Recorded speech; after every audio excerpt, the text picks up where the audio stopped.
উত্তেজনার পঞ্চম টি-20তে নিউজিল্যান্ডকে ৯ রানে হারিয়েছে পাকিস্তান। তাদের এই জয়ে ৫ ম্যাচের সিরিজ শেষ হয়েছে ২-২ সমতায়।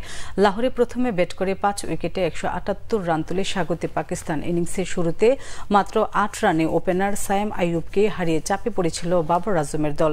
দ্বিতীয় উইকেটে লড়াকু ব্যাটিং করতে থাকেন অধিনায়ক বাবর ও ওসমান খাজা। হাফ সেঞ্চুরি পূর্ণ করা বাবরের ইনিংস থামে ৬৯-এ। তার আগে ৩১ করে ফেরেন খাজা। ফকর জামানের ব্যাট থেকে আসে ৪৩ রান। ৫ ম্যাচ সিরিজে প্রথমটি বৃষ্টিতে ভেসে যায়।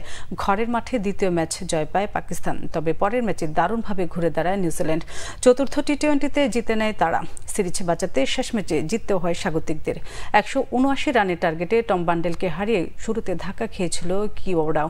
টিম সেফার্টের ৫২ রানের লড়াইয়ে ফেরেন তারা। তবে আর কেউ উইকেট বেশিক্ষণ টিকতে পারেনি। জস ক্লার্কসন ৩৮ করেন। ৪ উইকেট নেন শাহিন শাহ আফ্রিদি। শ্বাসরুদ্ধকর ম্যাচে কিউইদের জয়ের সম্ভাবনা তৈরি হলেও শেষ রক্ষা হয়নি তাদের। ১৬৯ রানে অল আউট হয় নিউজিল্যান্ড। ম্যাচ জিতে নেয় পাকিস্তান।